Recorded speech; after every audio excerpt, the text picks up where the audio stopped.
जयतु संस्कृतम जयतु भारतम। आप सभी का स्वागत है संस्कृत विषय का ऑनलाइन अध्ययन करने के इस माध्यम में।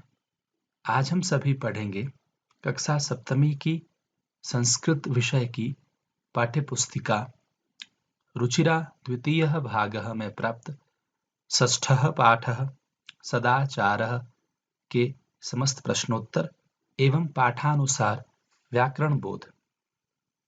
सदाचार अर्थात सताम सज्जनानाम आचारः इति सदाचारः। सज्जन व्यक्तियों के द्वारा किया जाने वाला जो व्यवहार है, जो उनका आचरण है, उसे सदाचार की संज्ञा दी जाती है। आइए प्रारंभ करते हैं इस पाठ के प्रश्नोत्तर।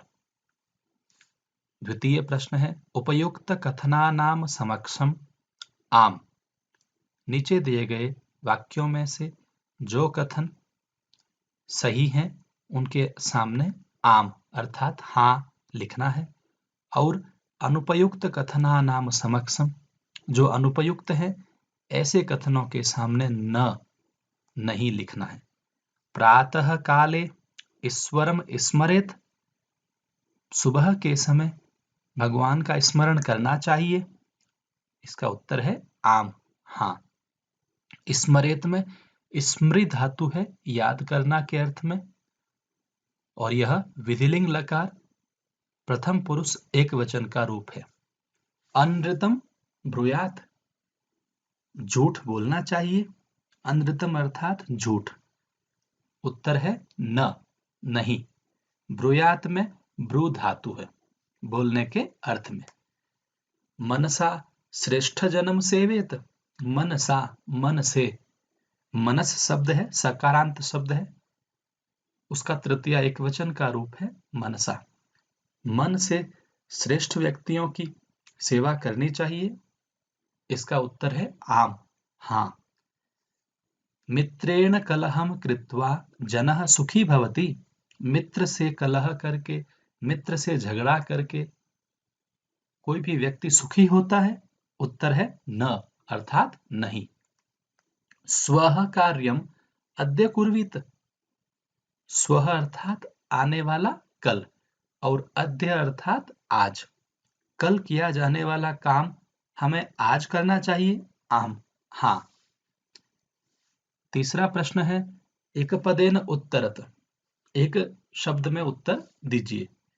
कह न प्रतीक्षते, कौन प्रतीक्षा नहीं करता है। उत्तर मृत्यु। मृत्यु जीवन का वह शाश्वत सत्य है कि मृत्यु किसी की प्रतीक्षा नहीं करती है। मृत्यु पद पुल्लिंग में है संस्कृत भाषा में, इसलिए कहा आया है। सत्यता कदा व्यवहारे स्यात्, सत्यता अर्थात सत्य प्रियता, सत्य बोलने की भावना कब हमारे व्यवहार में होनी चाहिए। उत्तर सर्वदा अर्थात हमेशा। स्यात् में अस धातु है, विधिलिंग लकार प्रथम पुरुष एक वचन का रूप है स्यात्। किम ब्रूयात्, क्या बोलना चाहिए। उत्तर सत्यम, सत्य बोलना चाहिए। केन सह कलहम कृत्वा नरः सुखी न भवेत्, किसके साथ कलह करके, वाद विवाद करके, झगड़ा करके व्यक्ति सुखी नहीं होता है। मित्रेण, मित्र के साथ। कह महारिपुः, कह अर्थात कौन, महारिपु, महा अर्थात बहुत बड़ा, रिपुः अर्थात शत्रु। ऐसा कौन सा हमारा शत्रु है जो अस्माकं शरीरे तिष्ठति, हमारे शरीर में ही रहता है, हमारे साथ ही रहता है। वह है आलस्य। आलस्य हमारा सबसे बड़ा शत्रु है जो सदैव हमारे साथ रहता है। इसलिए हमें प्रयत्न पूर्वक आलस्य का परित्याग कर देना चाहिए। चौथा प्रश्न है रेखांकित पदानि अधिकृत्य प्रश्न निर्माणम कुरुत, नीचे दिए गए पदों के आधार पर प्रश्न निर्माण कीजिए। मृत्यु न प्रतीक्षते, मृत्यु प्रतीक्षा नहीं करती है। कह न प्रतीक्षते, कौन प्रतीक्षा नहीं करता है। कलहम कृत्वा नरः दुखी भवति। कलह करके, वाद विवाद करके, झगड़ा करके मनुष्य दुखी होता है। किम कृत्वा नरः दुखी भवति, क्या करके मनुष्य दुखी होता है। पितरम कर्मणा सेवेत, पिताजी की कर्म से, अपने कार्यों से सेवा करनी चाहिए। कम कर्मणा सेवेत, किसकी हमें अपने कार्यों द्वारा सेवा करनी चाहिए। व्यवहारे मृदुता श्रेयसी, व्यवहार में मृदुता, कोमलता, विनम्रता श्रेयसी अर्थात कल्याणकारी है, हितकारी है। व्यवहारे का श्रेयसी, व्यवहार में कौन सा ऐसा गुण है जो हमारा हित करने वाला है, हमारा कल्याण करने वाला है। सर्वदा व्यवहारे ऋजुता विधेया, सर्वदा अर्थात हमेशा, सदैव हमारे व्यवहार में ऋजुता, सरलता होनी चाहिए। कदा व्यवहारे ऋजुता विधेया, कब हमारे व्यवहार में सरलता होनी चाहिए। प्रश्न 5, नीचे एक वृत्त दिया हुआ है, सर्किल दिया हुआ है, उसके अंदर एक छोटा सर्किल और है। छोटे वाले वृत्त में 3 क्रियापद दिए हुए हैं। पहला है ब्रूयात, बोलना चाहिए। दूसरा है सेवेत, सेवा करनी चाहिए। तीसरा है स्यात, होना चाहिए। ब्रूयात में ब्रू धातु है, बोलने के अर्थ में। सेवेत में सेव धातु है, सेवा करने के अर्थ में। स्यात में अस धातु है, होने के अर्थ में। और इसके साथ जो एक बड़ा वृत्त है उसमें 8 अलग अलग वाक्यांश दिए हुए हैं। पूरे वाक्य नहीं है, वाक्यांश है। आपको इन क्रियापदों में से उपयुक्त क्रियापद जोड़ करके अलग अलग 8 वाक्य बनाने हैं। यही बात प्रश्न में दी हुई है। प्रश्न मध्ये 3 क्रियापदानि सन्ति, प्रश्न में 3 क्रियापद हैं। तानि प्रयुज्य, उनका प्रयोग करके सार्थक वाक्य बनाइए। पहला हम वाक्य प्रारंभ करते हैं मनसा वाले सेंटेंस से। मनसा मातरम पितरम च, मन से माता और पिता की। अब देखिए, थोड़ा ध्यान दीजिए कि आप वाक्य कैसे बनाएंगे। मनसा मातरम पितरम च ब्रूयात, मन से माता पिता की बोलना चाहिए, ऐसा तो नहीं होगा। माता पिता की स्यात होना चाहिए, ऐसा नहीं होगा। उत्तर बनेगा मनसा मातरम पितरम च सेवेत, मन से माता और पिता की सेवा करनी चाहिए। सत्यम प्रियम च, सत्य और प्रिय ब्रूयात, बोलना चाहिए। वाचा, वाणी से, गुरुम, अपने गुरुजनों की, सेवेत, सेवा करनी चाहिए। ऐसी वाणी बोलनी चाहिए जो हमारे गुरुजनों को प्रिय लगे। सत्यम अप्रियम च न ब्रूयात, सत्य और अप्रिय नहीं बोलना चाहिए। व्यवहारे, हमारे व्यवहार में, हमारे आचरण में, कदाचन, कभी भी, कौटिल्यम न स्यात्, कुटिलता नहीं होनी चाहिए। श्रेष्ठ जन्म कर्मणा सेवेत, श्रेष्ठ व्यक्तियों की, महापुरुषों की, सज्जन व्यक्तियों की अपने कार्यों से सेवा करनी चाहिए। व्यवहारे सर्वदा औदार्यम स्यात्, हमारे व्यवहार में हमेशा उदारता होनी चाहिए। अनृतम झूठ, प्रियम और प्रिय, च ब्रूयात, च न ब्रूयात, अनृत और प्रिय नहीं बोलना चाहिए। अगला प्रश्न है मंजूषातः अव्ययपदानि चित्वा वाक्यानि पूरयत।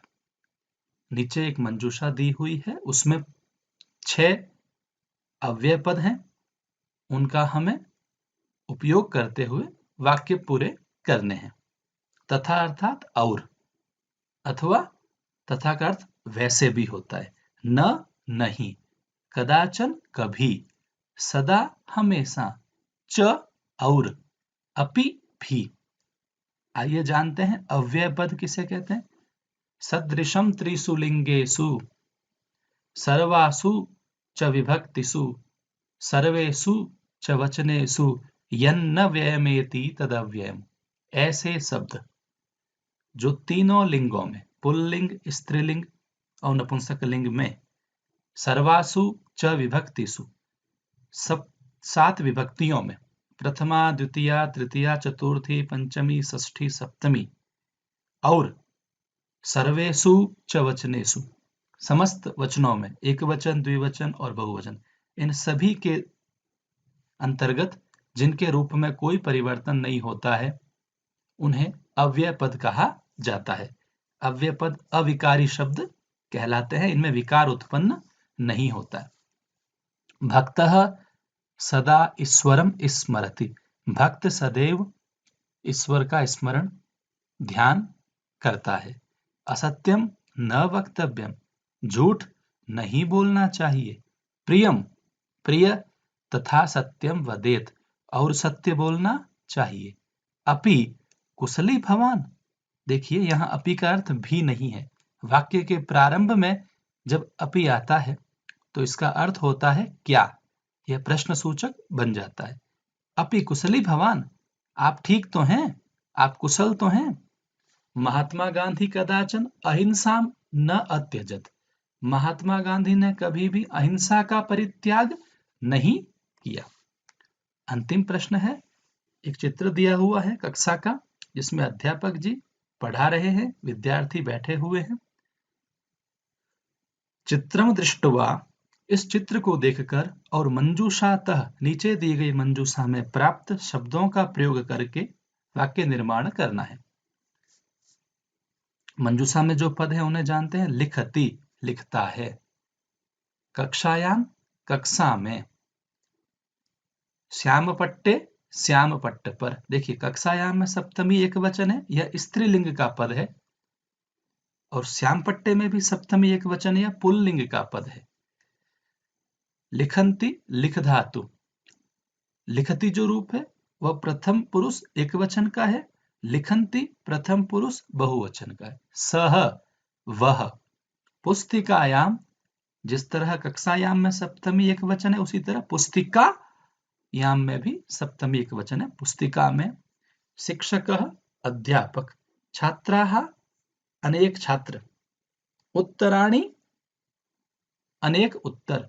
प्रश्नम, प्रश्न को। ते, देखिए सह जो है वो तत् शब्द का पुल्लिंग का एक वचन का रूप है प्रथमा विभक्ति में। सह, तौ, ते। ते हो गया उसका बहुवचन का रूप। कक्षायाम छात्राः पठन्ति। कक्षा में छात्र पढ़ते हैं। दूसरा वाक्य, शिक्षकः श्यामपट्टे लिखति। अध्यापक श्यामपट्ट पर, ब्लैक बोर्ड पर लिखते हैं। छात्राः पुस्तिकायाम उत्तराणि लिखन्ति। अनेक छात्र पुस्तिका में उत्तर लिखते हैं। सह छात्रः, देखिए एक विद्यार्थी जो पहली पंक्ति में है वो कहीं और देख रहा है। सह छात्रः तत्र पश्यति।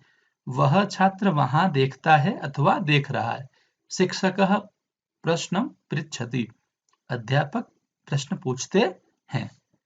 तो यहाँ पर यह पाठ समाप्त होता है।